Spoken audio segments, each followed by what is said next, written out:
I'm just gonna explain what happened.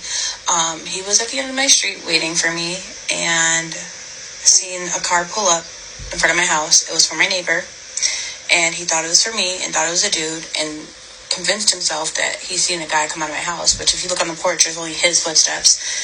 And the lady that actually came from my neighbors was a white female, and if he would have looked, he would have seen that and this wouldn't have happened. But he is delusional and broke my windows because he was convinced that there was a guy here. And yeah, so that's what happened. And I did contact the police and I did make a report, and he will be going to jail for this, for anybody that's confused. That's pretty much the story. So I'm not saying that man is a narcissist, but if he is, he's toxic as hell. Of course, if you're new here, I'm a narcissist. Actually, I have narcissistic personality disorder. This is proof positive right here that just because you leave a toxic relationship doesn't mean that the abusive, toxic behaviors from your ex-partner stop.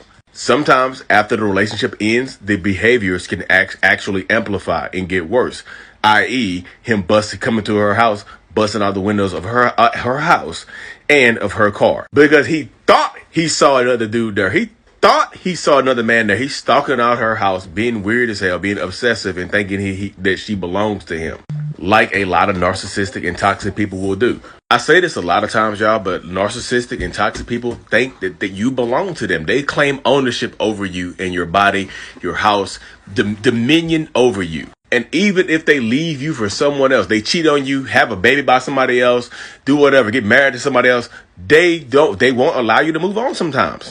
Double standards exist in toxic ass relationships, y'all. That's just the truth of the matter. That's just the fact of the matter of the situation a lot of times when you're dealing with people like this. And as you see, she called the police or whatever. They might come through. She might be able to get a restraining order. But y'all, a restraining order is just a piece of paper. You need to take proactive steps to protect yourself. If you're in America, there's a Second Amendment out there for that purpose sometimes. You heard in the video, she said, nobody even came here for me. That was for my neighbor, and it was a woman, but he just jumped the handle and came up here and busted up my stuff because he thought I was with another man. Again, they can do it, but it's a problem when you do it. You see what I'm saying? Double standards. And a lot of times, people like that tend to try to exhaust you into giving them another chance. Like, I'm going to keep showing up. I'm going to keep doing this until you talk to me or till you give me another chance and whatever.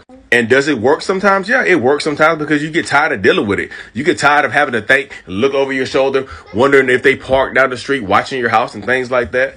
Again, leaving the relationship is great, but it absolutely does not mean that the abusive, toxic ass behaviors will stop, y'all. Sometimes you have to put these people behind bars where they belong. And it's not your fault. They keep doing it.